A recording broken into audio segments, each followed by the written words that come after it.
And welcome back, everyone. Welcome back to the part of the show where we go over all the tournaments of the week. Welcome back to the PondCast. PondCast episode 58. We just went over the news of the week, going over all the topics, the interviews, the announcements, and what is to come, or what has occurred and have been announced this week. Now we have our tournament results. Up first, we have our modded events. Up first, we have StarCraft Evolution, specifically StarCraft Evolution League number 15. This is a bi-weekly tournament and the last Evolution League before the championship. This is the final one.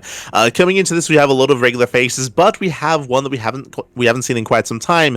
A big part of this is, of course, this is the off season. This is going to benefit modded tournaments, whether it's StarCraft Evolution, whether it's Warcraft 3 Evolution, and of course all these other mod events that are coming up. FFAs, free-for-alls, zombie mode. Like, there's a lot of those events that I feel like are going to be gaining a lot of popularity, especially with some of these other bigger players taking part that would otherwise focus on vanilla, on regular StarCraft. Specifically, Classic, he, of course, I would say is maybe the best, if not top 2 Protoss player in StarCraft Evolution. I say top 2 just because Hero also did compete a bit, and he got some crazy strong results in his show match against Bjorn, looking very impressive. But Hero wasn't quite here. But again, Classic, he has been MIA in StarCraft Evolution for quite some time. Big reason for that is because of EWC. Because of the EWC circuit, because of regular StarCraft 2, Classic was focusing on that. But now that we're in the off-season, now is the time where players can branch out and start competing in this tournament. So again, I do feel like this is now the time where StarCraft Evolution can thrive. Now that there's no competition with Esports World Cup, with DreamHack, with Star Wars Agora, with Homestory Cup, with all these other big SC2 events that players otherwise focus on. So here we go. We have Classic. Classic, again, with his return, he claims the win here, and he takes down Rumiath, triple, Creator, and 3-point in the finals, and I don't want to gloss over that. Big news here. This is the very first time Creator did sign up for StarCraft Evolution League. Now, fun fact, I actually told Bjorn to do this, like, 3 months ago. I remember asking, I was like, Bobby, get Creator in. And it was like, oh, yeah, I can do that. And I don't think he ever did tell him about it. But now that we're post-EWC, as we mentioned, now that we're in the off-season, now players can branch out, and Creator, he steps his toes in for the first time, and a really strong result as well, because I rate Bjorn very highly. I would say Bjorn is the best Terran player in StarCraft Evolution right now. So for Creator to take down Brom and to take down Bjorn in his first foray, very impressive result here. I would have loved to have seen those games. I would have loved to have seen what occurred between the two players. We did not cast this. I'm very tempted to cast this by replays, but right now our schedule is very busy, and if we did cast this by replays, it will probably be in like 3 weeks. I have to say, in like 2 to 3 weeks. I have to say, I do find it a very interesting story. If Bjorn indeed got Creator to play this tournament, and then he just knocks out Bjorn. And it's like, well, mistakes were made. Knocked him down the mountain. Let's go. So Creator takes on Bjorn 2-1. Insanely good results. And here he takes a map off of Classic as well. So this might be the beginning of something special here. You could also argue that, I mean, you know, it's hard to schedule around this, but as I mentioned, right now is the time where StarCraft Evolution can thrive more than before, because now there's nothing to compete against them, or nothing taking away players' attention. This would have been the time to have held those last chance qualifiers and the last like ways for players to try to make it into the championship. It is a bit of a shame that the championship is starting after the EWC, after the off season has begun, because it means that all these potential new players won't be able to take part in that. So that is a bit of a downside. It's the way that it's lined up is less than ideal, but regardless, at least events like this can benefit from it. These open cups. Likewise, going down, we have a 3-point. We have 3-point taking down Gilliman 2-1, and Magic Turtle 2-1, and Tasia as well. Really cool to see Tasia once again. As we mentioned, Tasia, he did return to competing in StarCraft Evolution like 2 months ago, a month ago, 2 months. Like, time, it all blends together just because we've been casting so much. I'll be honest, but Tasia's been back for at least a month. I think more than a month at this point. So we've already casted plenty of Tasia. If you're seeing this for the first time, if you're like, wait, what? Is that the Tasia? I would say yes. I'll say, where have you been? Because we've been casting him. We've been casting him quite a bit. So I do recommend the VODs over on YouTube for those Tasia matches as he has returned. Now, remember, Tasia, he has not been competing in StarCraft 2. He's only back for StarCraft Evolution. Bear that in mind. And also, he's only back while he is, I believe currently he is undergoing some exams or undergoing there's other things taking his time, taking his attention. I believe he currently has time to compete, but I believe we only have him for a period of time. Like I believe he plans on only focusing on competing while he's free, but that is soon to kind of be at its end. So it's not going to be Tasia forever, unfortunately, as soon he'll be, getting into his next stage of his life, of his career. But while we have him, we enjoy him. And he takes on Barathok, Wayne, and does fall to 3 points. In the end, Classic does claim it over 3 points. So congratulations to Classic. 3 point had a deep run as we expected. Tasia has also been informed to take down Wayne is very impressive, of course. And likewise, Creator's performance was crazy to take down Prom and Bjorn. I'm looking forward to seeing more of Creator specifically in the future. And also looking forward to seeing which other players from Korea and from outside of Korea also dip their toes into StarCraft Evolution. Be a little fun. Excited to see. Heading on over here, we have our show match. We had a Bjorn versus Tasia best of 7 show match. Again, coming into this, we spoke about how currently I would say that Bjorn is the best Terran player in StarCraft Evolution. And here we have a mirror matchup, Bjorn versus Tasia. I know that Tasia has been messing around a little bit with Protoss when playing Brood War, but it looks like he did stick with Terran here. And Bjorn takes on Tasia 4-2. Impressive that Tasia was able to hold his own and take some maps. Really impressive, really cool to see. But again, Bjorn is the heavy favorite, at least currently. I say currently because a lot of my thoughts and a lot of how I kind of perceive a lot of players and their strength, a lot of that based off of the weeklies that we've had and off of the previous StarCraft Evolution Championship. But now this next championship that's starting right around the corner will be able to kind of give us an idea, give us a better light as to how our players are performing, how their preparation has come into play, and where they place amongst each other. It's going to be a big event to kind of get a better idea on the skill level, how they compare to each other. Especially considering that players like Tasia, for example, and Dice are not the most active players. Shin as well, not the most active either. So it's going to be really cool to compare them and to have them face off.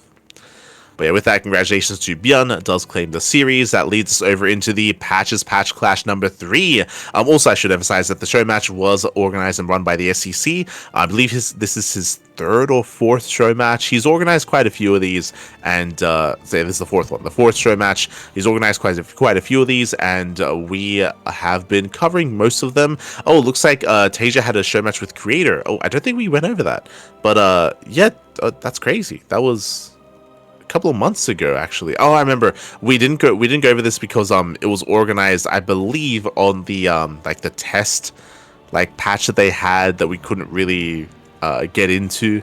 But yeah, it looks like Creator, he actually dipped his toes into at least this show match quite some time ago. So really cool. Creator's with Tasia then, and Bjorn takes Tasia here. I wonder, is the SEC just going to pit Tasia against everyone? Is that what's Tasia against Protoss against Terran. Now we need Tasia against Zerg. True. But a big shout to the SEC. That leads us into the Patch Clash number 3. Again, Patches, he has created his own balance mod, and it's quite intense. There are some things that are interesting. There are other things that are a little bit memey, is what I will say.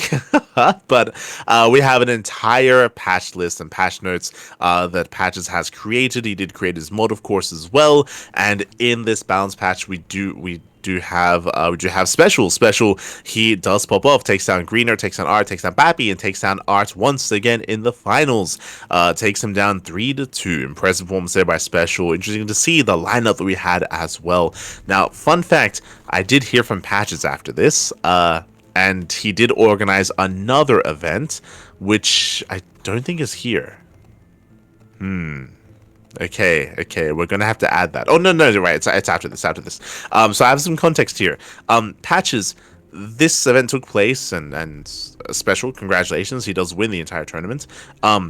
But Patches, he wasn't too happy with the fact that apparently a lot of these players weren't actually making use of the changes. Like, a lot of them were avoiding some of the changes and avoiding some of the fun things about the patch itself. So that's why he made another version that is MMR restricted.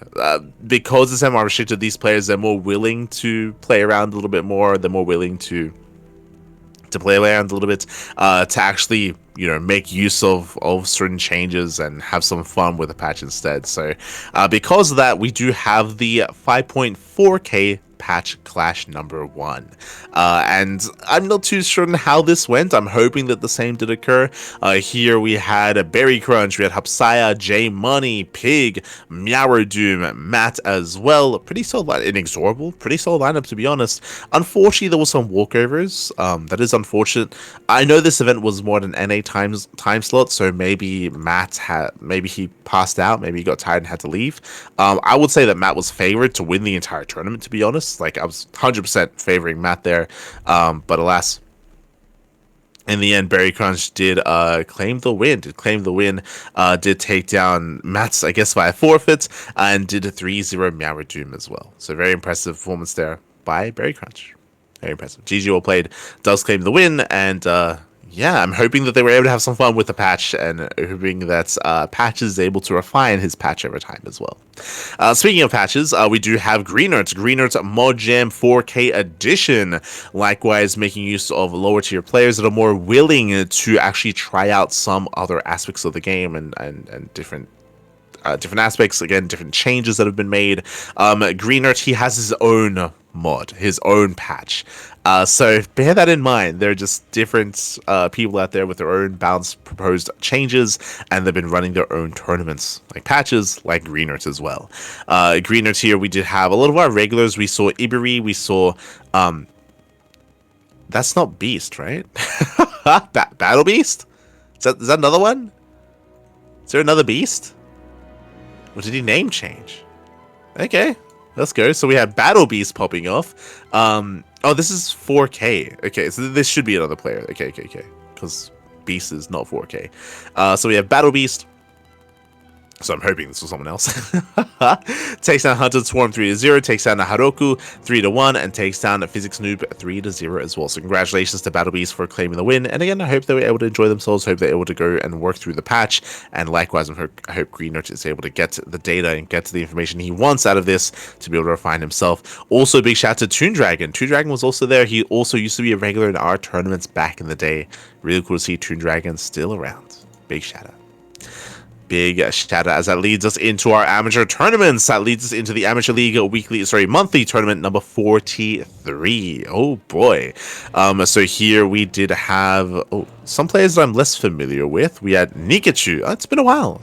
We've had Nikachu takes down Ragnar 2-0, takes down Milo 2-0, takes down Milo once again 3-0 as well. So Nikachu does pop off. Again, I'm pretty sure we've seen Nikachu compete and play before, at least in other tournaments, I should emphasize.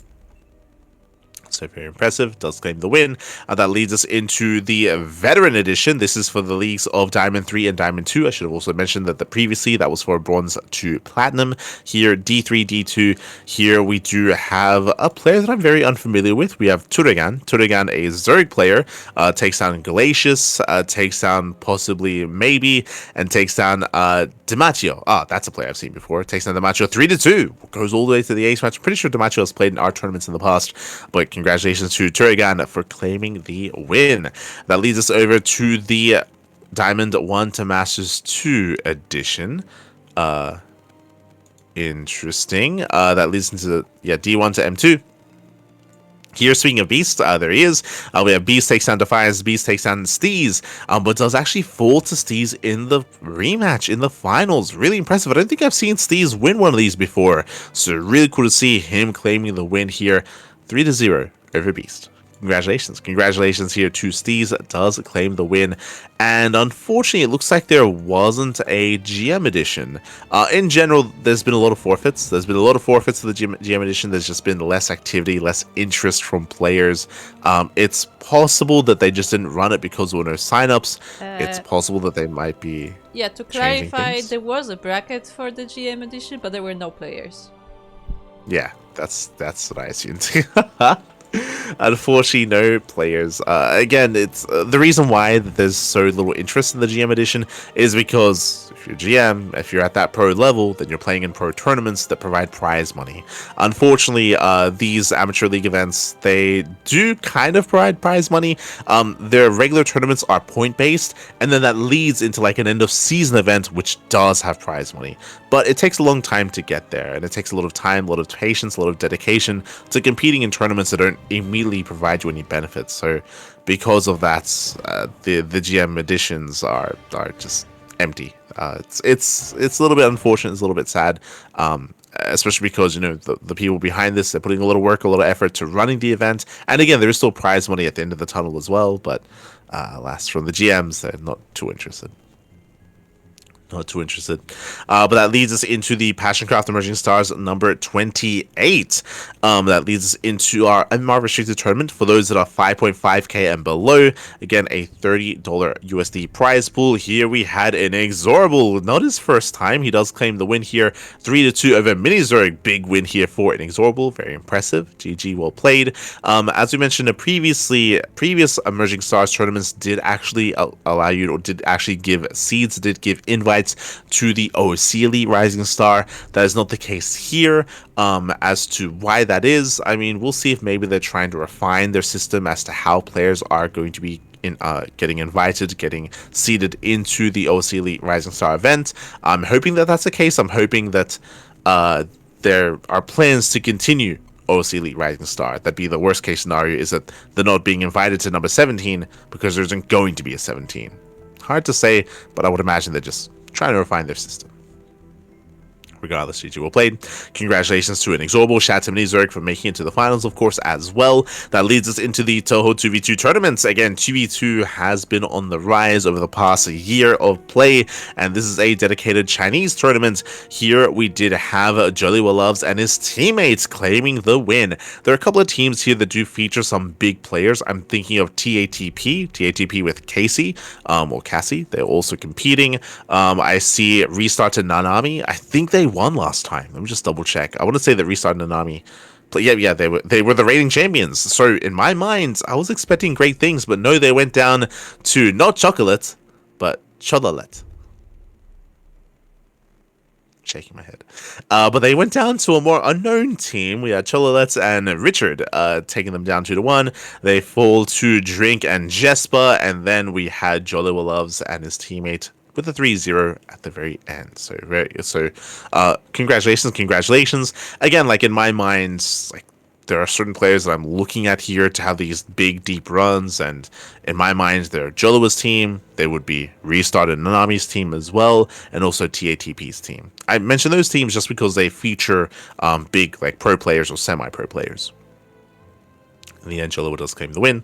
That leads us into the main 2v2 event. That be the biggest 2v2 tournament in the history of StarCraft. Euthermal's 2v2 circuit. Again, we were not casting this event, but we were working behind the scenes to help run the tournament itself. And we then last weekend we went over the group stage. It was a very intense group stage with a unique format. So for those that are curious, we have had the entire year throughout the months of January to May. We've had these big monthly tournaments providing points for players to be seeded into the end of season main event. That's what this is. We also had the last chance qualifier, and we had some warm-up cups. The warm-up cups, they did not provide you to have access to this event. They were just events, weeklies that were leading up to the main event instead. And here we have our confirmed results. Oh boy. Now, when it comes to the format, basically the qualified teams were split up. So when it came to qualifying for the events, when it came to the 2-2 tournament in general, the teams were, for example, Max Pax and Spirit were together. We had Trigger and Clem. We had Euthermal and Goblin. We had Cyril and Jiggy Liang. We had Gigi Machine alongside Shameless. So we had Skillus alongside a Laser and more pairings. Basically, they were all paired up. That's how they qualified. And with all that, because of the drama, to stoke the drama, Euthermal, he broke up all the teams. He broke up all the teams, put them in separate groups, and made everyone play with everyone and against everyone. pure round robin in all sense of the word. It's round robin in the sense that you play against a different opponent every round, true, but you also have a different teammate every round as well. This is a really unique format, never done before, a really cool idea, and honestly, it worked out really well. In my mind, it accomplishes a couple of things. One, in the lead up to the tournaments, it does force players, or ideally, it forces players to not just ladder 2v2, but also play 2v2 with other players in their group. In the lead up to this, they didn't have time to practice together, to train together, to learn, to grow. Not just that, it also forces socialization. That was my favorite part. A lot of these guys were streaming together, and I just loved hearing the interactions of players for the first time. I think even Lambo was saying it. I remember Lambo, he played with Shameless. He played with Shameless, and they were obviously, a lot of these players were streaming their POVs for a reason. We'll get into that. But Lambert, he was streaming his POV. He played with Shameless. They were in call together.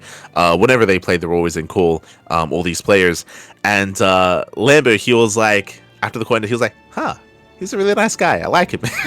Like, as in, it definitely gave the idea that they'd never spoken before, they'd never been in a call before, they'd never socialized or interacted like that before, and this is kind of like forcing that. So for me, that's what I appreciate the most. You know, it's a little bit more meta, but I love that, like, this forces these players that compete against each other all the time to actually work together for once and forced to speak. It's like socialize these, like, you know, these introverts, like forcing them to socialize. And it was really cool. It was really cool. It was really fun. Hearing them interact. Again, there were a lot of streams going on. The reason for this is that because of how much support this event was getting when it comes to crowdfunding, they reached a goal. They reached a streamer bonus award, which basically, as you can see on the Wikipedia page, 2,500 USD are spread out amongst all the players that stream 5 or more of their series. And you can see there was quite a lot of streaming. There was actually more than this. There were actually some players that didn't hit the goal. Also some that just didn't stream, period. But shout out to all those that did stream most, if not all of their matches. I want to clarify. I think everybody who did stream hit the goal of 5 series. There you go. So and some of them only hit stream. Yeah, and some of them that hit 5, they would start. As soon as they did it, they were gone. Oh no, yeah, we'll get used to it. Yeah. But yeah, we had GG Machine, Goblin, Jumi, Lambo, Shameless, Skilless, Spirit, Trigger, Yang Yakov, and Zhu Ge Liang. So if you wanna watch the POV of these matches, as if they save their VODs, you can do so on their Twitch channels. So check out their Twitch channels, follow them on Twitch. As again, they all streamed their POVs, and again, they also streamed their comms, their communications with their teammates as well. And that was a lot of fun. It was a lot of fun. Actually posted a couple of clips to Reddit regarding that, regarding Cyril and Jimmy, which was my favorite duo. I loved them. Streaming together. There was also a little bit of drama, of course, because the players, they play against each other and they have to work together as well. So there's like that kind of tension between the players alongside all of this. So it was a really cool format. In the end, we have our confirmed players. We have MaxPax finishing in first place in Group A. We have Jumi in second. We have Trigger in third. Euthermal in fourth. Several in fifth. And GG Machine in sixth place. So we had our top 6 players making it out of Group A. My condolences to Skilless, Wayne, and Milky Cow, as they did not advance on. They did not make it past the group stage. Likewise, in Group B, we had Shameless, Spirit, Showtime, Yang Yakov, Laser, and Lambo, all making it through the group stage. Meanwhile, we had Goblin, Nickrat, and Zhuge Liang, unfortunately not making it through the groups. I know that Euthermal was very upset, very sad, because his boy, Goblin, one of the homies, did not make it through the groups. So again, always bittersweet here when it comes to the group stage, when it comes to eliminations. Now, the way that the playoffs work, the group stage was you play with a different person every time. So you get the best of the best in 2v2 to make it through. But when it comes to teammates, you are paired with a player from the opposing group, the highest rated player that is not your own race to avoid mirror matchups. So Max Maxi paired up with Spirit, Jumi paired up with Young Yakov, and so on and so forth. Now, there is an exception to that. The exception is the last two players, the players that did land in 5th and 6th, because they play so poorly, because they place at the bottom of their groups, they are not actually able to be seeded into the upper bracket. They are instead paired together in the lower bracket. So that is why you see several Anti Machine paired up with a Laser and Lambo in these ZVZ teams, and why you see them in the lower bracket. Again, because they performed as poorly as they did, it means that they are placed in the lower bracket together. So and which doesn't bode well for them. Typically, in 2v2, mirror matchup groups are the worst. I say typically, we did actually see a lot of PvP duos excel, so double Protoss was looking pretty good, but double Zerg and double Terran, they're considered to be quite bad, just because ideally your teammate is able to make up for what you're lacking. You're able to work together and synergize. That is less the case here. So best of luck to G Machine and Lambo. Best of luck to Sterile and Laser. It's not going to be easy for them to make it through to have better results in the tournaments, but best of luck nonetheless.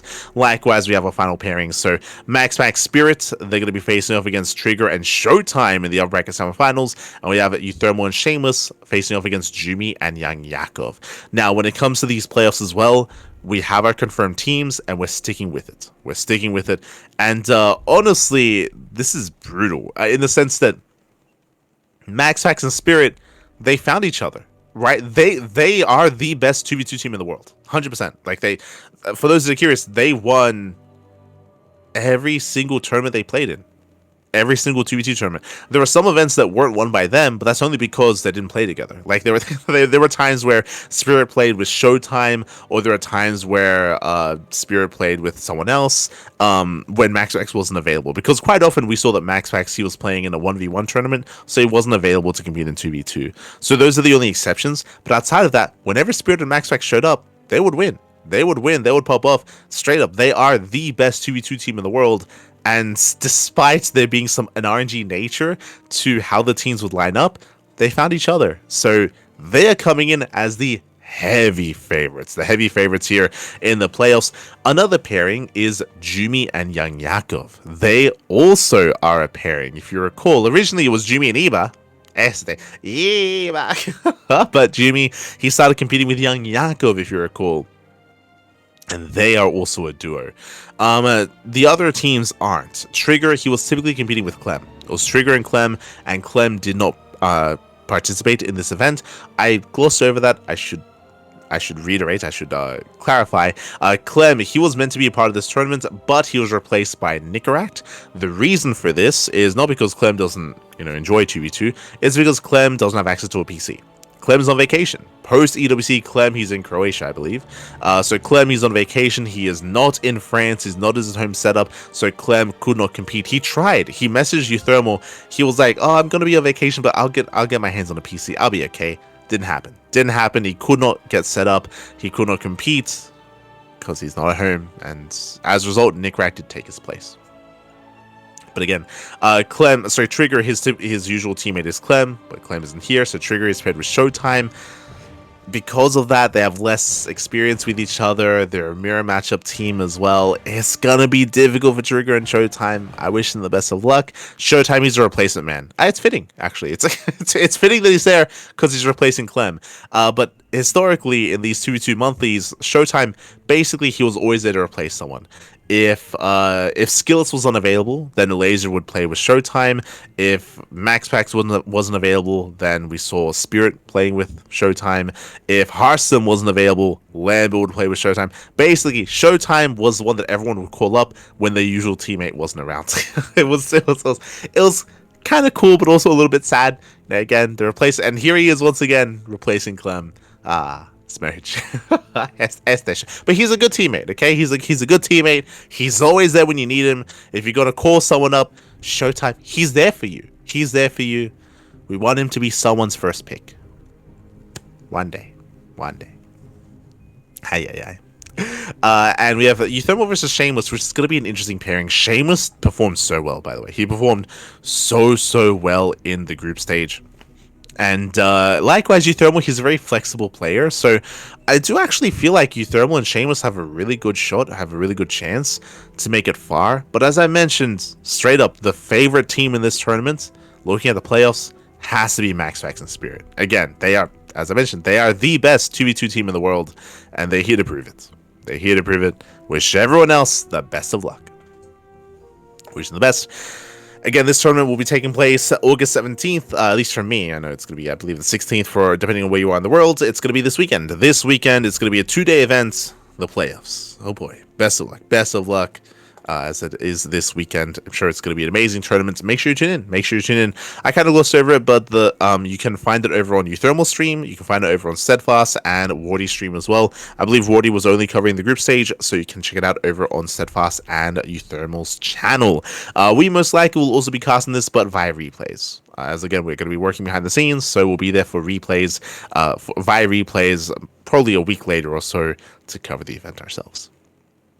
The playoffs. Because there are so many matches, I don't think we have time in our schedule to cover the group stage. I would love to, but I don't think we have time, so we'll probably just focus on the playoffs instead. Otherwise, that leads us into our regional tournaments. Here we go. We have the return of what? The return of Code for Giants Cup. We already covered last week Code for Giants Cup, the Brazilian bi-weekly tournament, but now they have branched out to the greater Latino America, and now we have a LATAM tournament as well. So Code for Giants Cup LATAM edition number 1. This is a monthly. The regular Code for Giants Cup is a bi-weekly, which is every fortnight, every 2 weeks. This is a monthly, open to the rest of greater Latino America. Here we had some really sick signups. Let's go. We had some really cool signups. We had Special. We had Juanito showing up. We had Huevito as well with eggs. We had the Mega as well playing from Italy. We had Mutes, of course. We had Master from Brazil and many others as well. And it was really cool to see kind of the next generation kind of flourish here. Mutes, of course, he started competing early 2024.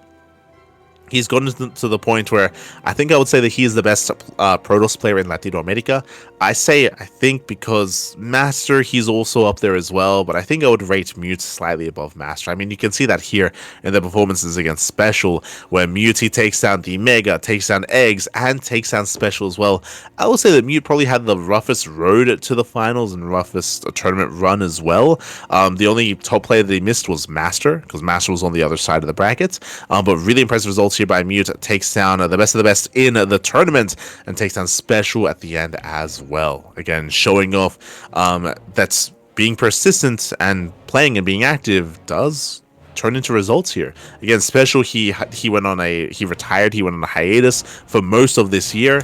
During that time, Mute was grinding. He was grinding, he was improving to the point where here takes on Special. GG, well played. Congratulations here to Mute. We covered this ourselves via replays. We were going to be covering it live, but again, there was just so much happening this week, this month, that yeah, we just can't cast everything live. I would love to, but we just can't cast everything. We're doing our best. We're doing our best to be as live as often as we can. Heading on over here, we have the Host Open numbers 19. This is an event that is yet to conclude. It looks to be a multi-day event. Let me just double check here.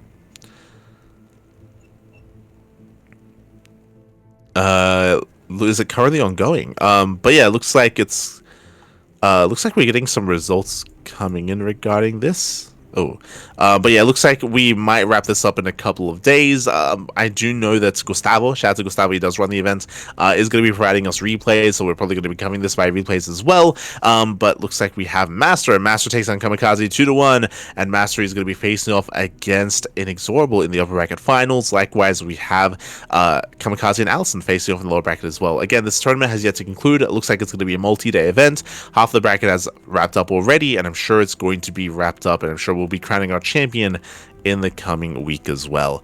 I would favor Master over Inexorable slightly, but I know that Inexorable, he's been improving a lot as well. They are the top Protoss and Terran players in Brazil, and wish them the best. I mean, they're most likely going to have a rematch. No shade to Kamikaze and Allison.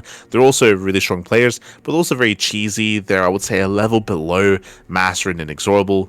We'll see. best of luck. Best of luck to all the remaining 4 players. Best of luck to all remaining players.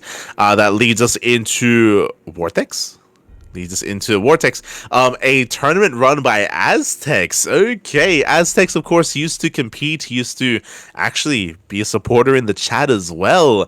Really cool to see Aztecs stepping into an organizer role for the first time. I know that if I recall correctly, he was in the Nation League, not as a player, but he was a coach for Hungary. He was a coach for Hungary. He was coach for his nation, of course. And now here he is running tournaments. Really cool. Really cool to see. And we have a Hungarian only tournament here. We have Niehed and Moston making it out of the group stage. We have PSZ and Winter as well. Again, so we had a group stage into the playoffs. It looks like this is going to conclude in the coming weeks. Slated to end on the 30th of August. So it's going to take quite some time to get through this, but really cool to see a Hungarian tournament. I know that there are certain regions in Europe that host their own events, like we have some German tournaments, we have some Finnish tournaments, some Polish tournaments, of course, as well. Really cool to see now some Hungarian tournaments, some Hungarian representation. Looks like they're going to be organizing some show matches as well. We can see Freeman. Harston is going to be... Why is Harston there? Is Harston part Hungarian? Did I miss something? Is he... Maybe he is. Has he got some Hungarian blood? I mean, randomly, he's going to be a part of the show matches. Maybe he's going to be casting as well. Maybe. But regardless, cool to see Harston also getting involved. So I'm just quickly checking his Wikipedia. Maybe he's also Hungarian. It's possible. See, what really happened is they looked at the flag and they're like, 3 stripes, 3 stripes, works out. It's true. It's kind of like how Poland's the same as Singapore, right? Basically the same. Yeah, but basically the same. Same thing. Yeah. It's close enough. It's close enough. True. God damn it. So yes, there are going to be some show matches first, followed by the playoffs. So best of luck. A big shout out to Aztecs, of course, as well for running the event. Best of luck for him for being a part of the show match as well. And yeah, I hope to see more of these in the future. More of what? More of the Vortex, or maybe Vortex. I don't know how to pronounce it in Hungarian. GG. Best of luck. Best of luck. That leads us into the Sunrise Cup. Sunrise Cup number 211. This is a weekly Chinese tournament. And here, hey, we just pointed out Jolly Will Loves. If you remember, he just won the 2v2 tournament. And that was also focused on the Chinese region. Here we have Nice. I don't think I've seen Nice playing this before, by the way. Nice, we did talk about his return quite a number of months ago, where he retired from the game. Nowadays, he plays for fun. He's not full-time like he used to be. Nowadays, he plays for fun, but he still has retained a lot of his skill. And here he shows up, and he pops off. Did drop a map to Night Stalker. Hey, impressive. Shout out to Night Stalker. Did drop a map, but still claims the win 3-0 over Jolly Will Loves. Very impressive play there by Nice. Again, I do rate him above all the others here for sure, especially when he was in form. Nowadays, he's a little bit more rusty, a little bit more rough around the edges, but still an amazing player nonetheless.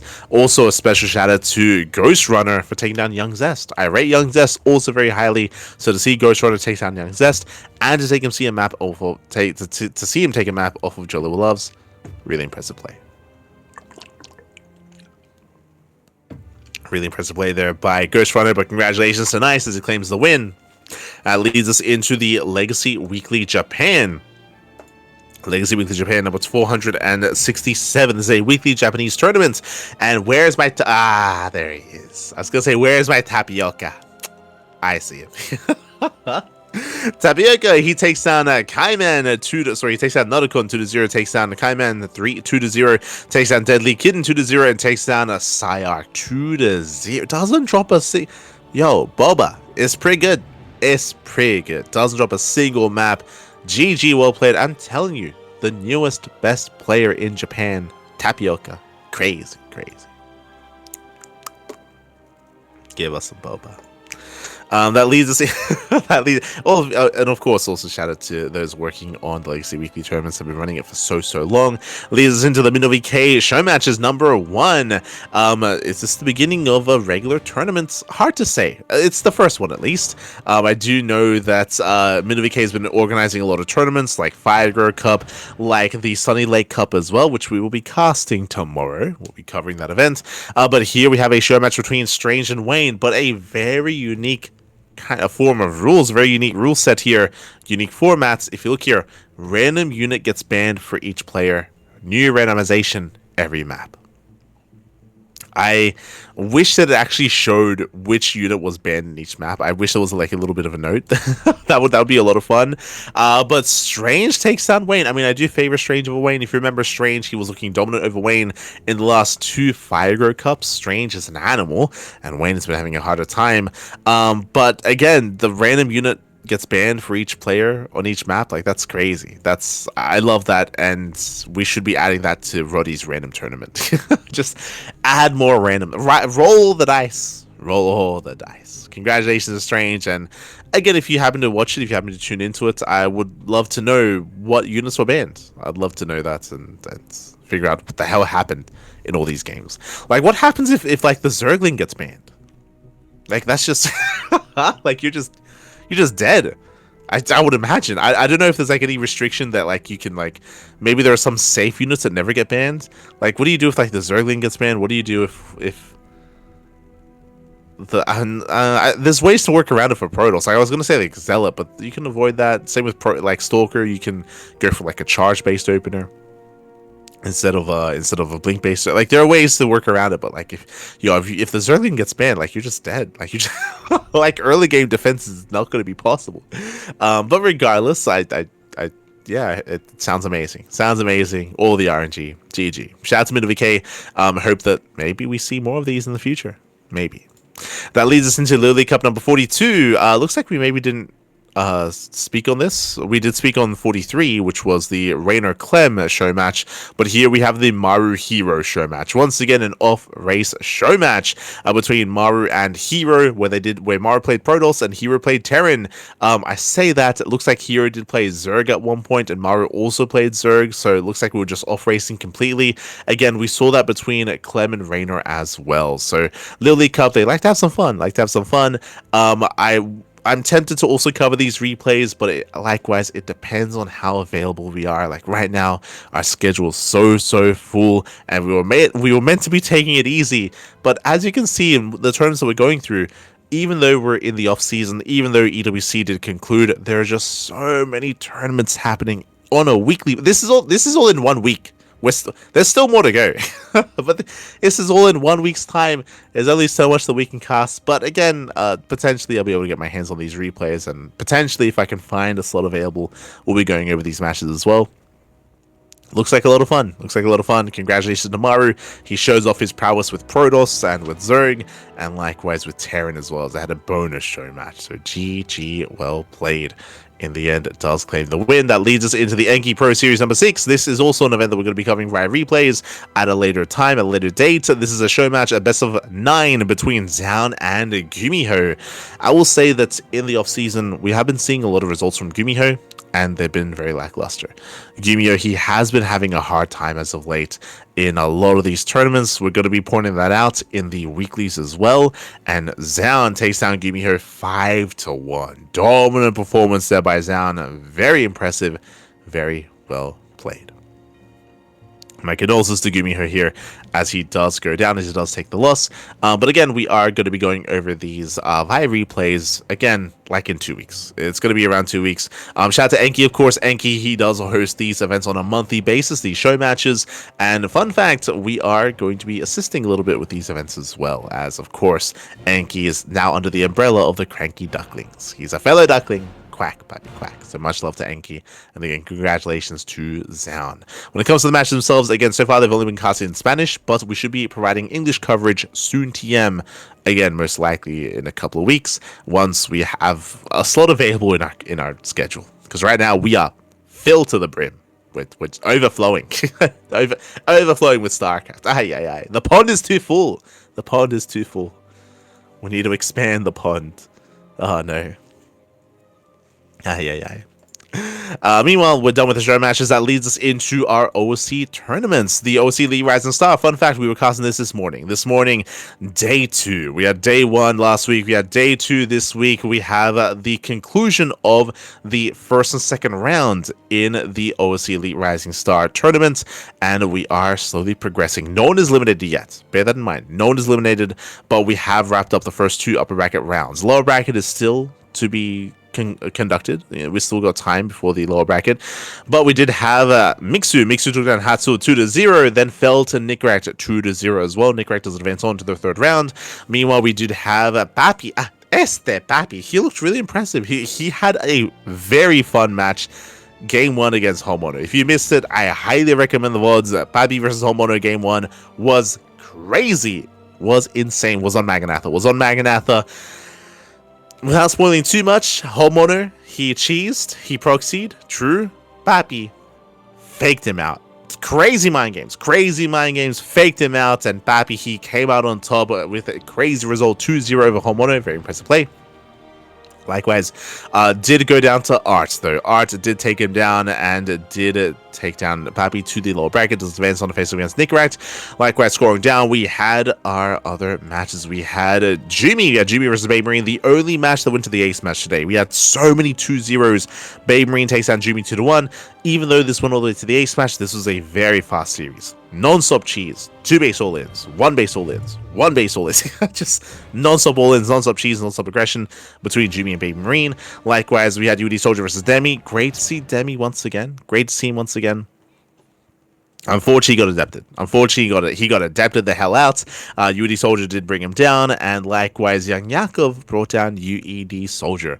With that, we have the upper bracket quarterfinals ready for next week. I don't know if we're going to be covering that next week or covering the lower bracket. Also, I say we did cover day 1 and day 2, but by no means do we have confirmation or do we have priority to cover day 3 or day 4. Again, for a lot of these OC tournaments, typically it does go towards some of the other casters out there, like Chicken Man, like Steadfast, like Wardy, depending on who's available, may go to Dave Testa, might go to another caster instead, as we typically do kind of spread things out.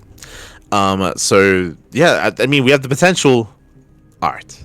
Like Art versus Nickrat, Art versus Zebestis. There's a world where Art beats Nickrat, Art beats Zebestis, and we get Art versus Art in the upper semifinals. Oh boy.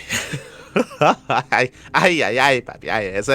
is potential for that. There's potential. We'll see if that happens. Likewise, yeah, Percival versus Moja and Babe Marine versus Young Yakov as well. So best of luck to all the players. I will say that Jimmy, if you remember, he's the reigning champion and he's already knocked down to the lower bracket.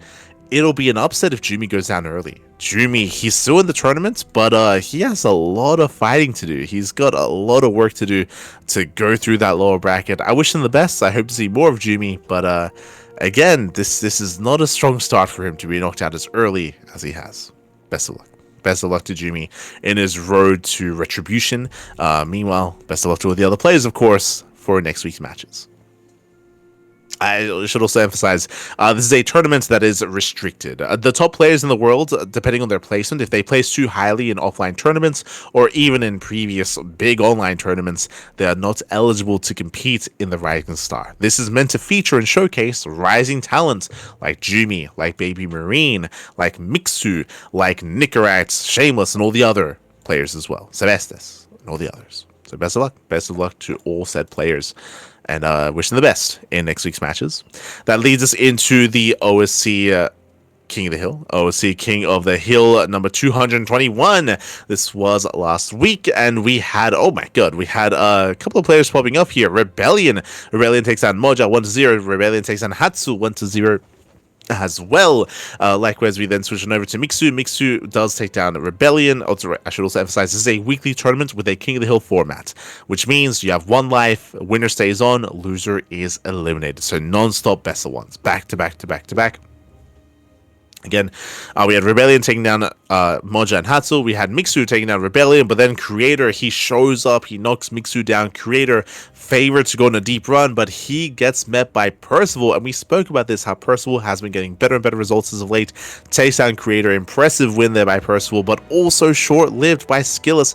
And this happens every now and then, where there's no big win streak. There's no big win streak, not in this week's tournament, where we had one big player come in, but very quickly knocked down. So Percival takes down Creator, Skillus takes down Percival, Skillus takes down Nickrat, Jumi stops Percival's win streak, Jumi takes down Skillus, look at him go, Bappy takes down Jumi, takes him down, stops his win streak, then Gosu User stops Bappy, then Art stops Gosu User, he goes on 2-game win streak over Shameless, then Cristiano claims the final 3 wins over Art, and unfortunately not Art, but the double Art kill. Oh my god, he's crazy. And MiddleVK at the end of the night as well. So congratulations to Cristiano, as I believe Cristiano has the biggest win streak with 3. Only 3 wins, but yes, it is more than any other player in this tournament. Again, just a lot of back and forth, a lot of trades, no massive win streak, just a bloodbath between all these players. GG, well played. Congratulations to Cristiano, as he's going to be the reigning King of the Hill. That means that he's going to be invited. He's going to be invited to next week's King of the Hill to be the starting player. So we'll see if he does continue his streak. We shall see. Likewise, that leads us over into our weeklies. Oh boy, our weekly open tournaments. We have a new open cup. We have the Lil Lee weekly number 1.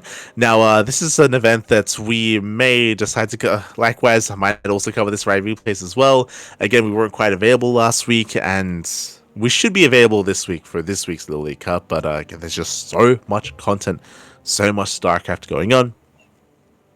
So here we go. This is a new weekly tournament, I should emphasize that. Lil Lee is Saber. He's a Chinese caster, and he has been organizing these fun show matches for a long time, which we have also casted. We were just talking about one of them, the Lil Lee show match previously, number 42, with an off-race show match between Hero and Maru. A lot of these fun show matches have been organized. Here, now it looks like he stepped into the role of running a regular weekly tournament. And this is the first one. The first one has been thrown down here, and we do have MaxPax. MaxPax takes down Shameless 2-0, Beyond 2-0, and Cure 3-1. MaxPax does claim the win in the end, 3-1 over Cure. Meanwhile, Cure had a good run himself, taking down Young Zest, Lambert, and Percival. But again, MaxPax does show off his skill, does show off his play. Again, Cure, he's a strong player in his own right, but MaxPax, he has been looking very in form as of late. And typically it takes a player like Clem or like Hero to bring him down. Neither one was here. Cure did his best, did take a map, but only a map. GG, well played. I don't want to gloss over this, but hey, we spoke about the rise of Percival. Percival takes down Classic 2-1. Big win here for Percival. Classic, you could make an argument that he is, I would say cleanly, he's, top 2 Protoss in the world alongside Hero. So you can make an argument for number 1 Protoss in the world because of his performance at EWC. Sure, you can make that argument. But so for Percival to bring down Classic here is a big win for Percival. He's hyper aggressive in TVP. He's very cheesy, very aggressive, and hey, he got the better of Classic. Does fall to Cure. I would say that Percival's strongest matchup is Terran versus Protoss. Straight up, it is his strongest matchup. It is the matchup that he dislikes the most, but he's the best at it. Or at least, again, he's the strongest at it.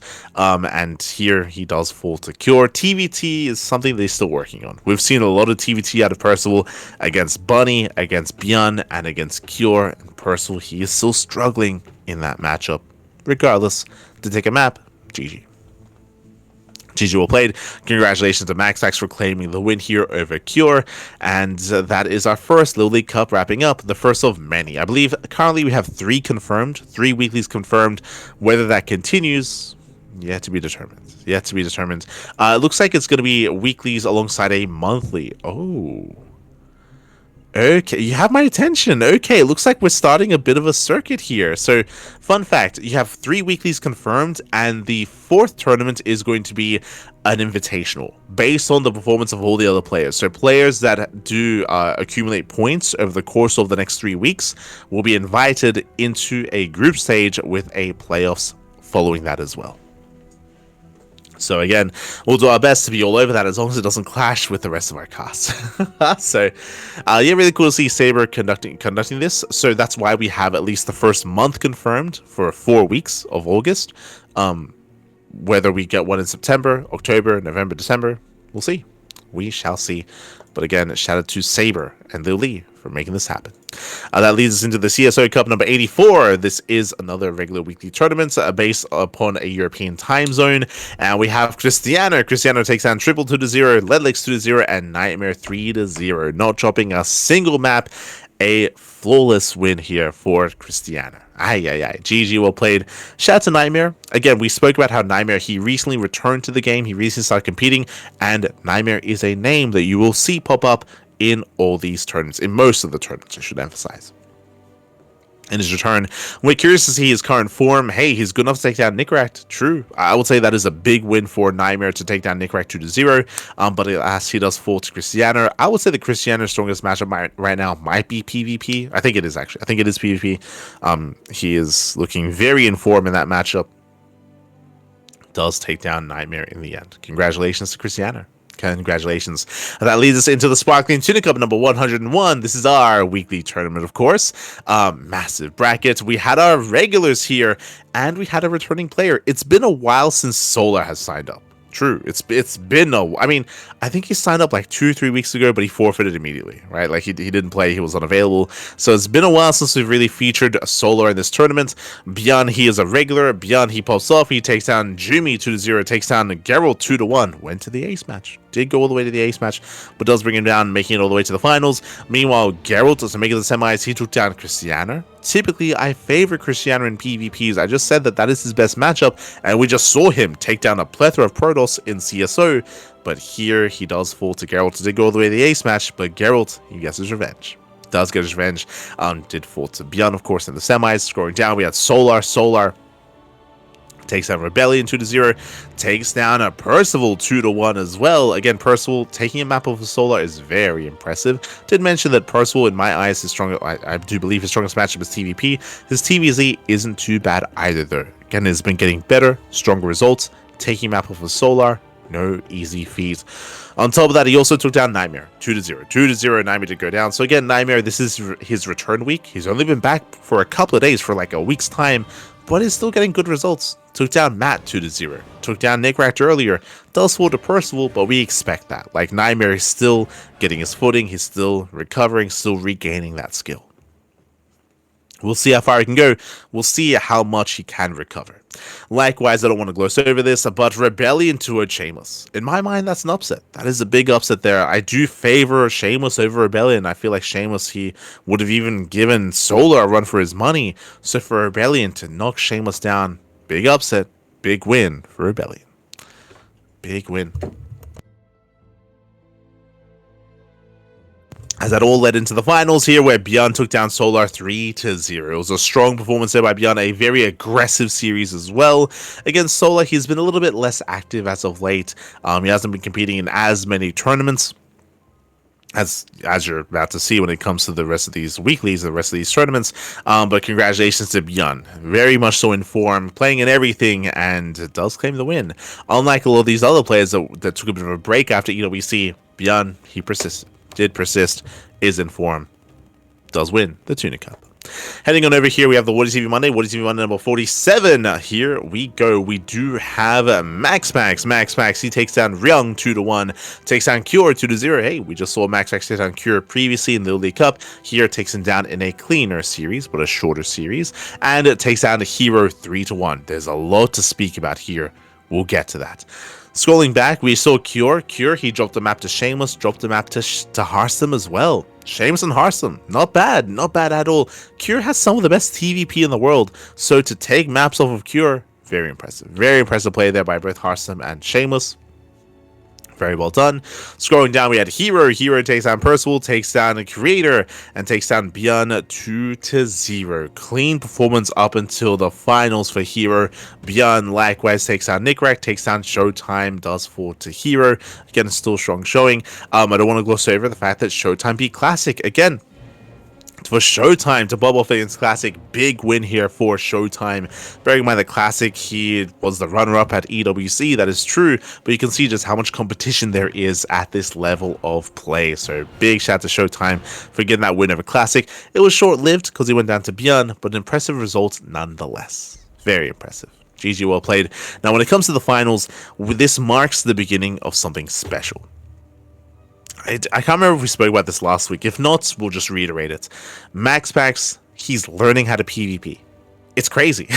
it's crazy, but he's learning how to PvP. Now, if you've been watching MaxPax over the past 4 years, three to 4 years, you will know that MaxPax, he is very one note. He's very one note. He's very predictable as a player, specifically in PvP. And that has been his biggest struggle this year. We have seen, I would say that MaxPax, up until here, August, MaxPax's worst matchup is PvP, which is crazy because his strongest matchup, he had the best PvP in the world, straight up, for years. 2024, 2023, maybe even 2022 as well. I would have said that MaxPax had the best PvP in the world, better than anyone else, but MaxPax has been struggling in this matchup more so than in previous years. More so than in previous years. Has been struggling with this latest patch, just because of how much variety there is in PvP now. With the change to the SG Overcharge, with the change to the Sentry, like there's just been so much change with PvP specifically that MaxPax has been struggling to adapt. Finally, what has changed? He has stopped going for the MaxPax opener. The MaxPax opener is a Gate Cyber Expand / Gate Cyber Stargate Expand. Stargate Expand is typically what he goes for. That is the MaxPax opener, and that is what he's been doing for years. Unironically, for years, same opener, same build, and he's been succeeding with it. He's been winning everything with it. That has changed as of late, and MaxPax, he refused to adjust until this week. This week, what did we see? Not just in this tournament, we're going to be pointing out in other tournaments as well. We have seen 2 gate openers. Correct. 2 gate openers, proxy robos, cheese, aggression, MaxPax. He is playing like everyone else now. it's crazy. But yes, he started to open up 2 gate. He started to open up with proxies as well. He started to adjust and adapt and actually explore PvP a little bit more. And he's been having better results and more success with it. This is the most exciting that I've been to cast MaxPax in PvP. Here against Hero and in some of these other results as well, he has been popping off. He's been popping off and catching these players off guard because they're expecting something out of MaxPax because he's been playing the same way for years, and now finally he has deviated. He has deviated and he's popping off. So really cool to see. Now marks a big moment for MaxPax, I would say. Like a big defining moment is kind of this week, and congratulations to MaxPax as he does claim the win over Hero. GG, well played. Again, playing PvP like he's never before. Oh boy. Heading on over here. Now, the WardiTV Monday was special this week. Apparently, Wardy, he was able to secure front page on Twitch. He was able to secure front page. So because he had a day of front page, he did decide to host 2 weeklies back to back. WardiTV Monday 47 and WardiTV Monday 47 Part 2. Basically, one right after the other. Part 2 was at a more European-friendly time. We casted Part 1. I do recommend the VODs. On our channel. Here for Part 2, we did not cast this. We had the option to, but we had another cast in the morning, so I did decide to sleep to be able to wake up for the next cast. For this event, though, for this new Part 2, which is not going to be a regular thing. Again, it was only because Wardy got front page that he did decide to run more tournaments just to be able to take advantage of that as best he could. Here we had MaxPax. MaxPax takes down Lilix 2-0, Harsum 2-0, Beyond 2-0, and once again, MaxPax was secure. This is the 3rd time they've played this week. Remember, they played first in the League Cup, they then played again in Part 1 of the WardiTV Monday, and now they play here in Part 2 once again. They just keep facing off. Here, though, we had some interesting results. As we scroll down a little bit, Beyond took down Rex, took down Martin to face off against MaxPax. Scrolling down, we had Hero took down Ghost User, took down Showtime. But where the interesting result comes in is Hero versus Cure. Hero, we almost got a rematch from the previous tournament of Hero versus MaxPax. I would have loved to have seen that rematch, but no, not in this tournament. Hero is denied that. We spoke about how Cure, he has some of the best TVP in the world, which is why it was impressive that Harsum took a map earlier and that Shameless took a map earlier as well. It's not easy to take maps off of Cure as a Protoss, so here he pops off. He proves that, he shows that, takes down Hero 2-1. Took down Cure earlier, did take down Solar earlier, did not come out. And here in the finals, Cure puts on his best performance. This time, no 2-0, no 3-1. Here was a 3-2, still went in favor of MaxPax, but this, third time's a charm, was the best performance that Cure had against MaxPax. So you can see on the one hand, yes, they've been playing a lot recently, and clearly Cure has been learning from that, has been improving from that, and now has been able to threaten MaxPax even more. Still doesn't bring him down, but closest he has been all week. GG, well played. And again, check out Wardy's stream, Wardy's channel for those matches. That leads us into the Roddy All Random tournaments. Unfortunately, there's no random banning of units, but all random nonetheless. Here we have Lambo. I don't think Lambo was played in a previous random tournament. The last champion was Jumi. Jumi, he won number 2. And Mixu, he was the first champion as well, so yeah. This is Lambo's first time competing in the random tournament, and Lambo, he pops off. He takes down Rodzen, takes down Nickrak, takes down Eva, and takes down Eva again in the rematch in the finals. GG. Eba is a threat just because Eba, he is at a very high level with both his Zerg and his Protoss. His Terran is lagging behind. I want to say it's similar with Lambo. Lambo, of course, high level with Zerg and with Protoss. Terran, a little bit weaker there. The random, what did everyone play? We can see here actually that Eba rolled Terran game 1, then he rolled Zerg, Lambo rolled Zerg and Protoss. So Lambo didn't have to worry about Terran, at least not in the finals. So congratulations to Lambo as he claims the win. As he'll claim the win. He is the random champion, at least for this weekly. For this tournament, there is going to be another random event next week as well. I would imagine a 4th one has been confirmed. As we head on over to the Pegastar Cup. We have Pegastar Cup number 44. Oh boy, here we go. This was yesterday morning, if I recall correctly. Oh, a couple of days ago. Yep, a couple of days ago, yesterday morning. We did have the TVT extravaganza. Oh boy. I recall this was after the RSL European qualifier. I remember casting and speaking on that, how most likely we won't be able to cover Pegastar Cup this week. So this time we did not cast, but there was, of course, Steadfast, Bomilja, and Pig covering this event instead, just because we had just casted the European qualifier and we sleep. It would be nice to sleep at some point. So we'll be getting into those qualifiers afterwards. But here we have Bjorn. We have Bjorn taking down Estrella 3-0, Greener 2-0, and takes down Cure in the finals. Estrella likewise was able to pop off as well, taking down Mute, taking down Bomilja, but did fall to Bjorn. Up top we have Cure. Cure takes down Akedon. Akedon took a map. Great. Akedon has been popping off. He's been popping off as of late, so really impressive to see. Curie 3-0's Shameless. Again, best of 5s for the semis. That is a new change. And then we had the best of 5 finals. Honestly, I was favoring Cure there. I was favoring Cure. Cure has some killer TVT, but Bjorn, he claims it in the end. We had a back and forth between Cure and Bjorn. Intense Terran versus Terran, but Bjorn does claim the win in the end. 3-2 over Cure. Rough to see Cure taking some ace match losses back-to-back against Bjorn and against MaxPax, but regardless, congratulations to Bjorn for claiming the win in the end. GG. GG, well played, congratulations. That does mark the end of our weekly tournaments, and again, those weeklies, they're weekly, they'll be back next week as well. And typically we cover most of them, but again, this week, because of the RSL, we were otherwise covering other events. Up next, though, we do, speaking of RSL, we're not getting there quite yet. We have the WardiTV Summer Championship Qualifier number 4. Here we did have Mana we bring this up all the time, and I feel like there are people that don't watch a lot of StarCraft that like scoff at the idea that Mana is one of the best Protoss players in the world and Protoss players in Europe. He is straight up, he is. He has some crazy peaks. We've seen Mana beat Clem. We've seen Mana beat MaxPax. If you can beat Clem, if you can beat MaxPax, then you can take down anyone. Speaking of, I said that without even looking at these results. He did it again. This is not the first time that Mana's beaten MaxPax, by the way. Like, it's one of those things where what Mana lacks, unfortunately, is consistency. It's one of those things where we make this joke all the time. He charges up his mana. He charges himself up, and then bam, like once a month. It's that regular, by the way. Like once, maybe twice a month, he pops off, gets some really killer results, and then he's depleted.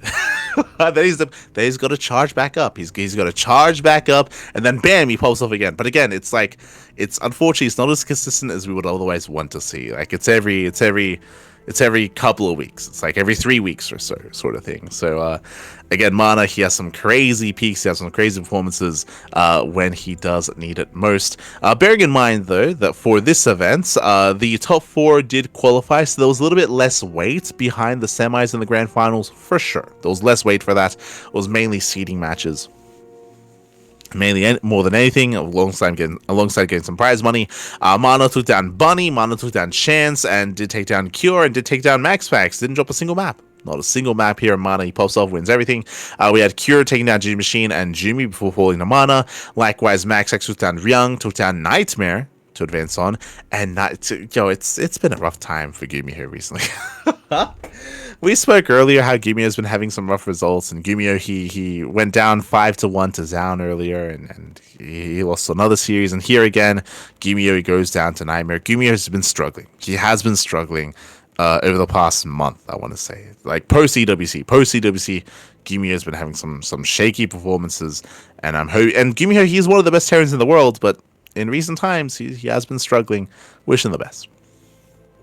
Wishing the best. We hope to see more of Gumiho in the coming tournaments. And again, we'll be going over some of his results in the qualifiers. So just hold on to that thought that Gumiho has been struggling, because that's going to persist coming into more of these tournaments. But shout out to Nightmare. Nightmare, he qualifies. True. Nightmare, he qualifies for the Summer Championship over Gumiho. Remember, it's top 4. So with that, Kiora, Mana, MaxPax, and Nightmare all qualify for the Summer Championship. GG, well played, congratulations. That leads us over into the main event, to the main page, which has been ongoing. Very quickly, though, who are the players competing here? We have a confirmed invites, we have a confirmed players. We have a Classic, Creator, Art, Cristiano, Shameless, Zaun, Goblin, Hero, Mana, MaxPax, Nightmare, and Lemon. We have 12 players. We have 12 Protoss players making it through the qualifiers and invites to be part of the main event. For the side of Terran, we have Björn, Percival, Spirit, Cure, Bunny, Clem, Gumiho, and Ryung. We have 8 players, 8 Terran players making through the qualifiers and the invites. And from the side of Zerg, we have Shin, Rogue, and Solar. Yo, we got 3. Let's go. That's more than we would have if there weren't any invites. True. So congratulations. So we have 3 Zerg players. So let's go. We got some Zerg representation. Now, as we scroll down, I am hoping that they are spread out amongst the groups and they're not all in the same group. Because if they are, we're gonna send Wardy an angry message. Be like, what are you doing? What are you doing? Have some diversity, papi. So that's all I'm hoping for. Scrolling on down, here we go. We do have Group A. Group A is concluded. We had Hero, Nightmare, Kira, Mana, and Gumiho. Hey, we spoke on Gumiho earlier. Right, Gumiho was invited. Gumiho, he didn't make it through the qualifiers, but he did get invited. Likewise, so did Clem, so did Ryung, so did Bunny. It's really cool to see Lemon invited. Lemon has been doing really well as of late. Personally, I was hoping that Young Yaka would be invited. I didn't get to talk about that, but I was going through this before the invites were confirmed.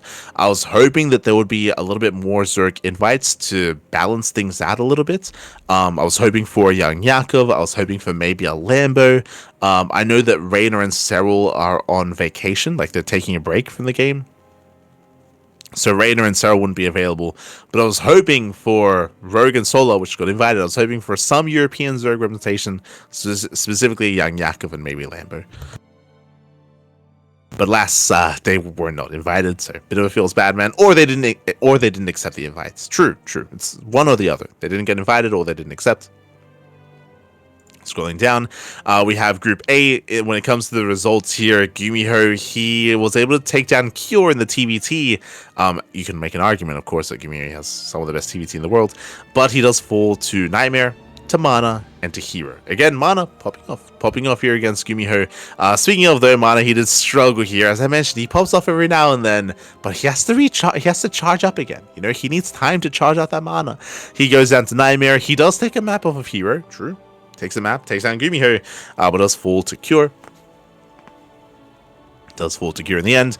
And speaking of, what were his results? He took down Mana, took down Gumiho, took down Cure. That's a big win. He toured Cure. Not easy, to Owen Cure. Big win there for Nightmare. Very impressive results as it takes down the Cure 2-0. And again, in total, we have Hero, Nightmare, and Cure making it through Group A. That leads us into Group B. Here, we did have one of our Zerg players. We had Rogue, Bjorn, Percival, Lemon, and Art. In the end, we had Rogue, Bjorn, and Percival advancing on. Lemon and Art less so. Again, here, I feel like there was a little bit more of a skill disparity between some of these players. But regardless, really good results. Rogue, he did not drop a single series. Did drop a map to Bjorn, of course. Did drop a map, but alas, not much more than that. As he does pop off. Does claim the series. Likewise, we have Bjorn coming out in second place and Percival in third. That leads us into the rest of the group stage here that is currently ongoing. Group C is currently live. We have Shin, Creator, Bunny, Ryung, and Shameless. They're currently mid-series. They're currently ongoing. Check out Wardy's stream, of course, as they are currently live. Coming into this, I'm leaning towards Shin, Creator, and Bunny. I mean, Ryung has some killer TBT, but I think I favor Bunny in the other matchups. Potentially, I think Bunny and Byung are a little bit interchangeable. Shameless has also been doing really well. True. Shameless, he has also been popping off, but I mean, we're cheating a little bit because Shameless, he already lost 2 series, so it's going to be a little bit more difficult to recover. But for now, leaning towards Shin, Creator, and Bunny for making it through. And we have Group D. We have Cristiano, Solar, Spirit, Goblin, and To Be Determined. Group D is in 3 days, so I'm hoping that we can determine that player soon. We'll keep an eye on those invites. We'll keep an eye on what occurs there. So it's going to be a late invite. I guess I'm hoping for a Zerg player. I guess I would have liked a Zerg player in Group A, but yeah, we'll see. we'll see who gets invited. As I mentioned before, I'm hoping for like a Lambo or a Young Yakov or someone just to spice up the group a little bit. But regardless, this is going to be a pretty strong group. I'm going to lean towards Solar. Oh, Spirit's there. Spirit's not in form recently. Spirit, he has been struggling as of late as well. I think I'm going to say Solar, Goblin, and Cristiano for now. I think I rate them over Spirit. Like I've not been too impressed by Spirit's play as of late. I'll be honest. He has been playing less. He's been playing less. He's been practicing less. So Spirit has been in worse shape as of late. Cristiano, he beat Spirit at the Fusion Esports League event in Krakow. True. Bear that in mind. So Cristiano did take down Spirit then. We'll see if he can do it again. Likewise, Goblin also has some killer PvT. That's why, like, I look at Spirit. We've been seeing both Cristiano and Goblin beating Spirit recently. Like that has been happening. So I'm leaning more towards them over Spirit, but best of luck. Best of luck nonetheless. Likewise, we have Group A, B, C, and D as well. Of course, also yet to be determined. Really cool to see these question mark flags, by the way. I think that's new. I haven't noticed these question mark flags before. So it's a nice little addition that they've added to the Wikipedia. And of course, we have the playoffs towards the end. By the time we have the next podcast, we will have the group stage concluded, both group stage 1 and group stage 2. And then we'll be able to predict group stage of the playoffs. We'll be able to predict the playoffs to be able to. Oh, actually, my apologies. We'll be halfway through group stage 2 for the next podcast. So we'll be able to go over some more predictions and go over more of the events. But a shout out to Wardy, of course, for running this tournament. Again, a lot of prize pool on the line, a lot of prize money, 5,000 USD. That is a crazy tournament, a crazy prize pool. Best of luck to all the players, and best of luck to all those involved. As that leads into the RSL, the Revival StarCraft League. The RSL Season 2, we just concluded the qualifiers. Unfortunately, we weren't able to cast the Americas qualifier. We just were unavailable at the time, so I do have some regrets. I do apologize for that. But the Americas qualifier did conclude. We had Gumiho. Gumiho, he failed to qualify. I alluded to this earlier, but Gumiho has been having a really hard time as of late. We just saw him going down in the group stage of WardiTV Monday as well. Sorry, the WardiTV Summer Championship as well. And here we see him failing to qualify for RSL in the Americas qualifier. SOS takes down Gumiho 3-1. Big win there for SOS in that PvT matchup. Likewise, Estrella popping off. Estrella takes down Creator 3-1. Big win there for Estrella. So we have Estrella and SOS qualifying for the Season 2 of the Revival StarCraft League. That leads us into the Korean qualifier. This we casted. We casted the Korean and the European one. For the Korean qualifier, here we had Maru. Maru takes down Lemon. Maru takes down Nightmare. We spoke about Nightmare earlier, how he has been returning, he has been improving, but here he does not make it through. Maru does shut him down. Likewise, we had Creator. Creator takes down Lancer / Cyan, takes down Percival 3-0, and does qualify. So we have Maru and Creator qualifying for the Revival StarCraft League. I don't want to gloss over, though, Percival. Who did he beat? Zound. Crazy. Zound went down. Percival took down Zound 2-0. Zound, who just 5-1 Gumiho, by the way. So really impressive play there by Percival. Again, his PvT is crazy. Sorry, his CVP is crazy. Not crazy enough to beat Creator, though. But regardless, really strong result there by Percival. Doesn't claim the qualifying spots, but regardless, Creator and Maru do qualify here in the Korean qualifier. That leads us into the European qualifier. Here we had MaxPax. MaxPax takes down Young Yakov, takes down Hatsu, and takes down Percival 3-0 to qualify for the RSL. Likewise, we have Jimmy, and who did Jimmy beat? I don't want to harp on it too much, but it feels bad, man. Gumiho goes down to Jimmy in the second round. It's fun fact, it's all these TVPs. Like, Gumiho's been having a really hard time against Protoss. Did I say Gumiho? I think I said that during the cast as well. But Jimmy does take down Gumiho 2-1. My condolences to Gumiho. And in the end, Mana, as we mentioned, Mana's been popping up. Takes down Shameless, takes down Jimmy. And Mana qualifies for the RSL. So we got MaxPax and Mana also qualifying. Heading on over to the main event page, we have our confirmed players qualifying through. We have our lineup here and players invited from season 1. So for Protoss, we have 6 Protoss. We have Classic, Estrella, SOS, Creator, Mana, and MaxPax. We've got our lineup of 6 Protoss players making it through. We have our lineup of 3 Terrans. We have Bjorn, Cure, and Maru making it through for Terran. And for Zerg, we have Cham, Raynor, and Shin. So hey, we have as many Zergs as are on the Wardy Summer Championship. True. But yes, we have Cham, Raynor, and Shin. They didn't qualify, but they were invited from the previous season. And we still have 4 players yet to be confirmed, 4 players left through the fan vote. Now, bearing in mind, it is a quote-unquote fan vote. I feel like this should be changed to Patreon vote, to be honest, because I feel like it's a little bit misleading. But yes, the patrons, they do have the ability to vote on who is going to make it through. So if you're out there, if you want to support StarCraft, if you want to support RSL, and also take part in the voting process, you can do so via Patreon. So that is going to be available here. Now, I believe there is a qualifier. I say qualifier. There is a parameter to be met. There are restrictions to who's going to be eligible to be voted on. And last time, it was what we had assumed. It's what we had suggested. Players eligible to be voted on are players that participated in the qualifiers and didn't qualify. So it's not like you can get a random player like say Scarlet or Stefano or some random name. For the most part, fan voting is going to be limited to those that did participate in these qualifiers. And there are a couple of names that come to mind, in my mind at least. Gumiho, he played in a lot of these qualifiers and make it through. I can easily see Gumiho. He's got a lot of fans. For good reason, right? He's a very entertaining player to watch. I can 100% see Gumiho being voted in from the fan vote. Other players that come to mind outside of Gumiho, Zound. I can see Zound getting a lot of votes as well. Another player, I feel like I can probably see Jimmy getting some votes. I know Jimmy, he's a man of the people. He's a charismatic person on stream, and I can see a lot of people going for him. Percival, he's been streaming a lot recently. I can see Percival getting some fans behind him as well to also vote.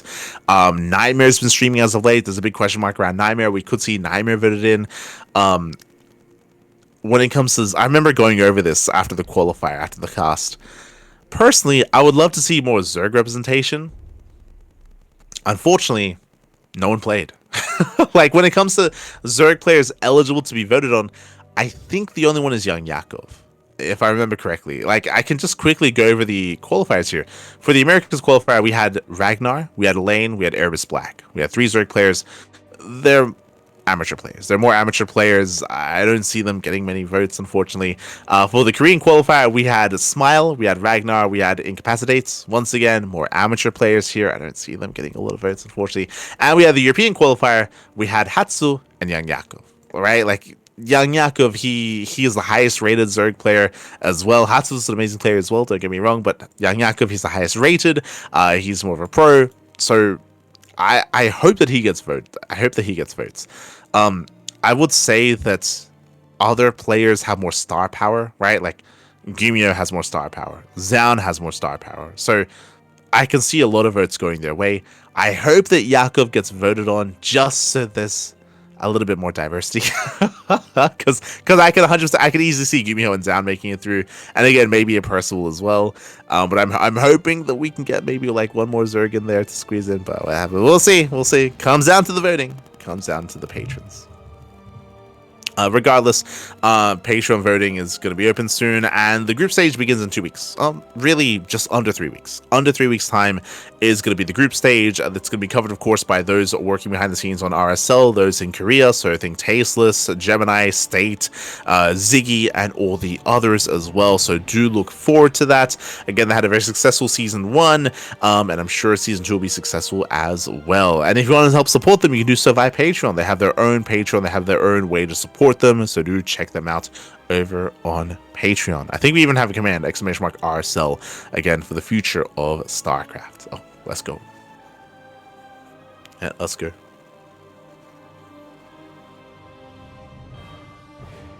I see in chat. Sorry, I've so I haven't been catching up much. Do you have any suggestions on how to run a local tournament? I don't know if we have really much to add to that. If Elemis was still around, we don't have any experience when it comes to running local tournaments and IRL tournaments, unfortunately. I would just say I think it's really important to partner. When I say partner, to work with other established names. I don't know if Elemis was still around, but I would say it's pretty important to work with established names. For example, as I mentioned, when it comes to Cheesedelphia, I think it's important to communicate with local NA talent like Zombie Grub, like Steadfast, like Dave Testa, like Chicken Man, like potentially even Nathanius, like even local streamers like M Canning, Berry Crunch, who was there at the event. I think it's important to work with local streamers, local talent to promote the event, and also to push them to go to the event as well, to be able to get more eyes on the tournament. I think that's really important. I think that's also one of the failings of Ozcraft. I think it's really important. Ozcraft was an Australian tournament which no one knew about, which was barely anyone watched and saw. The players were aware of it, but viewership wise really did struggle. I think it's important to work with, say, Pig. Like Pig, he's very passionate about StarCraft. To work with Pig, to May, I know that Maynard, he stepped away from StarCraft, so it's a little bit harder. May, I don't want to bring up us because then it sounds like a little bit like selfish-ish. So I would just say like to work with Pig here. Just Pig is a massive streamer, his own right, a massive influencer in Australia.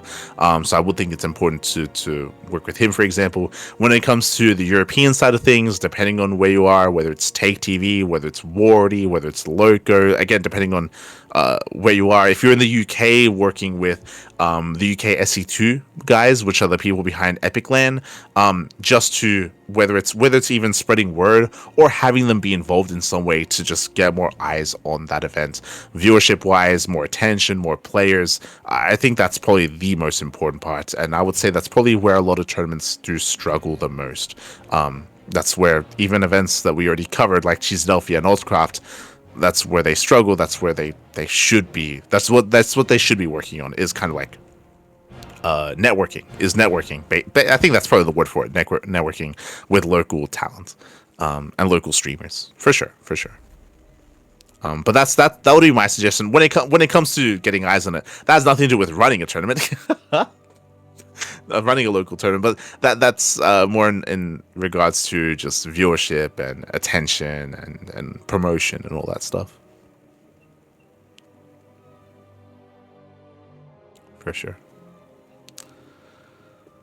Otherwise with that, again, best of luck to the Revival StarCraft League. What I will say as well, to just amend that, is that I do also hope that they're a little bit more transparent moving forward. I know there was a lot of talk, a lot of discussion, a lot of controversy surrounding the funds of RSL and the split between prize pool, prize money, and casters, and where a lot of the funds go. I think just in general, when it comes to crowdfunding, it is really important just to be transparent with how the money is split and where money is going. Just to be honest, just to be transparent, and just to, you know, not really have those kind of like discussions or rumors kind of like rise up, like from people with malice or ill intent, or people that are just genuinely concerned and curious. I do think it's important to take that approach, and I would say that is where the RSL is struggling and failing at the moment.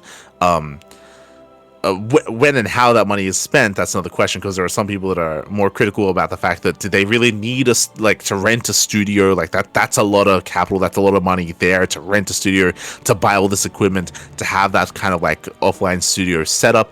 For sure, I'm sure a lot of the funds went there. But regardless, whether you think they should have or shouldn't have done that, regardless, it would just be nice for them to just be transparent about where the funds are going, how it's being spent, and all that good stuff. Just to kind of like stifle those kind of like more negative discussions regarding the event. So that's my message to you, Gemini, Esther, Gemini, and Tasteless as well. Mainly Gemini, because higher chance of him watching. So yeah, that's all my hope is when it comes to RSL. I'm pretty sure like the intentions are good, of course. That there's no ill intent when it comes to running the event and hosting and organizing the event as well. So yeah, that's my only wish moving forward when it comes to the next season of RSL. Otherwise, I believe that is going to be us concluding our events for the week. We do have, of course, the sign-up list as well, ! Sign-up list or sign-ups in the chat, and you'll get a list to all the tournaments that are coming up. We have Little League Cup number 2 in less than 24 hours. We have the Platinum StarCraft II League as well, the August edition. We have ASTC, we have WardiTV Monday, we have the Pegasus Cup, Little League Cup. We have all these tournaments around the corner, so you can use that link to get a nice list with a countdown timer, with prize money, with all the information provided where you can take part in these tournaments. Do check it out. Again, it is also manually updated, so much love to Kuro, to Kashim, and to all those that work behind the scenes on actually adding tournaments to this list. I know that there are definitely pro players out there that use this list as well, where they're able to easily find tournaments. It's mainly used by pro players, but hey, if you're an amateur player, if you want to sign up, it can also be of use to you as well. Not just for competing, but also watching, also taking part in these communities. Meanwhile, if you want to support us here on the CranKy Ducklings, I know that a lot of crowdfunding has been around for all these tournaments. Ourselves, we also have our own Patreon. We've been running our tournaments on our Patreon for many years here, and only recently have we been getting a lot of support. So thank you so much to all of our supporters on Patreon. Our Patreon is designed to fund our tournaments. You know that all of our money on Patreon goes towards our events. It helps fund, or it does fund, our monthly amateur tournaments and our weekly open cups as well. It is all done via Patreon. Currently, 100% of the money on Patreon goes towards our tournaments. You can help us grow our Patreon even further to start paying admins and casters. We'll get there one day. One day. But for now, though, it's all for the players. It's all for the prize money. It's all for the prize pool. So you can help support StarCraft via Patreon if you wish. And eventually support us as well. I mean, supporting us by supporting our tournaments, for sure. Otherwise, thanks for watching. Thanks for tuning in. We do appreciate it. So that does wrap up all of our news for the week, all of our events, and more to come in the future. More to come around the corner. When it comes to StarCraft, again, the TV2 circuit, the StarCraft Evolution League. I know that there have been some amendments, some patches regarding StarCraft Evolution, which we have yet to go over. We'll do so next time. Once we can sink our teeth a little bit further into StarCraft Evolution Championship, where it all comes together, it all comes hand in hand. We'll get there. Otherwise, thanks for watching. Our next broadcast is going to be here on the channel, is going to be in around 11 hours time. In 11 hours, we'll be live with the Sunny Lake Cup. I will say that there is going to be another broadcast in a couple of hours. Enki, he's hosting the Enki Epic Series. Speaking of StarCraft Evolution, that is a StarCraft Evolution show match. It's going to be a best of 9 between two amazing players, between Tasia and Classic. TVP best of 9 StarCraft Evolution. It's going to be in 1 hour. In 1 hour's time. We have been invited to cover it ourselves, to cast it. True, we won't be able to, unfortunately. I mean, we could. It's in an hour. But I would also like to sleep before our next cast, which is in 11 hours. It'd also be nice to sleep and to rest up. And again, our schedule just really full right now. When it comes to that tournament, Tasia versus Classic best of 9, we'll be casting it via replays, but again, most likely in 2 weeks. It sounds like a long time. Trust me, it's going to blaze by. So in around 2 weeks' time, we'll be live with those replays. There's a lot of catching up to do that we'll have to do in 2 weeks. But again, that's going to be after we wrap up the 2v2 circuit and after we wrap up or we get into the StarCraft Evolution Championship proper as well. There's just so much going on. I just realized we also have the Maestros of the Game qualifiers, which we might also cut. Let's go, man. There's so much. There's just so much StarCraft all day, every day. Speaking of, right now we also have the WardiTV event. The WardiTV Summer Championship group stage is also ongoing as well. But with that, thanks for watching. Thanks for tuning in. We do appreciate it. And we'll be giving another StarCraft streamer a raid. Give them some love. Give them some support. Do check them out. Thanks for watching. Big shout out to Kuro as well. Kuro for organizing the production side of things to make sure everything runs as smoothly as possible. And I hope you all had a great time. You can follow us on all the socials, Twitter, Facebook, Instagram, YouTube, Discord, all things CranKy Ducklings. Otherwise, check out our YouTube for the VODs. If you see something that you like, but if you cannot watch it live, VODs are the place to be because we upload on a daily basis. We'll see you guys tomorrow for the Sunny Lake Cup. Until then, hasta luego. Ciao, papi, ciao. Hasta luego. See you next time.